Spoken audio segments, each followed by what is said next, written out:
Hey everybody, we're here at Kejimkujk National Park, and usually this time of year I go out for a nice little paddle, but today I'm doing some fat biking here. Got a couple of new pieces of gear we're going to try out today. I'm just going to do a very popular mountain bike trail, which is Fire Tower. It's 9K out, 9K back, and it's going to be hot, maybe some thunder showers, so let's go and we'll see what the trail looks like. So our trek started at the newly renovated Weir Bridge for about 4 kilometers until we got to Portage B. If you saw a previous video, you would see me haul a kayak across this way. I really enjoy this portage quite a bit, especially this way. In the previous video, I'm paddling into this portage, and it's just a fantastic view. On this day, very quiet, no bugs. It was just fantastic. I could spend quite a bit of time here, but after, well, a little bit of time, I continued on to Portage E.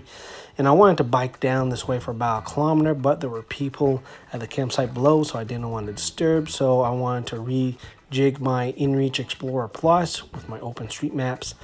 I had no cell phone reception today, and I had maps, so I wanted to continue up to the fire tower. I also had my timber mountain bell that I could turn on and off, so if I wanted to make my presence known to the walleye life.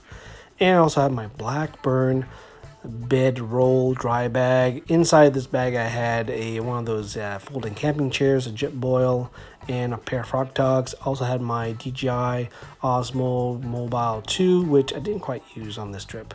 Once I got to the fire tower, the area was quite smaller from Google Maps, but nobody told me about this abandoned cabin, which probably was for the fire staff.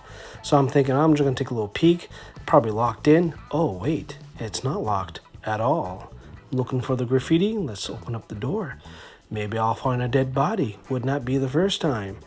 But I did find empty canisters. So once I got the EBGBs out of me, proceeded to get back to the bike and do some lunch. So I'm just going to unclip the roll here. So basically, I kind of like this bag. This was a new piece of gear. So you just unclip, unlock, and just take the bag off, unroll it, and do what you need to do.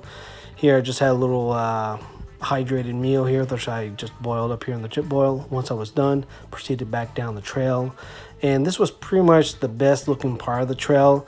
The trail otherwise got really rutted and rugged, so I'm not quite sure why this was on people's high list. Maybe it degraded over the years. If I were to do this trail again, I would just continue on and go to the Mason's cabin, which would be a 32-kilometer trip. But otherwise, I had a really good time with the gear.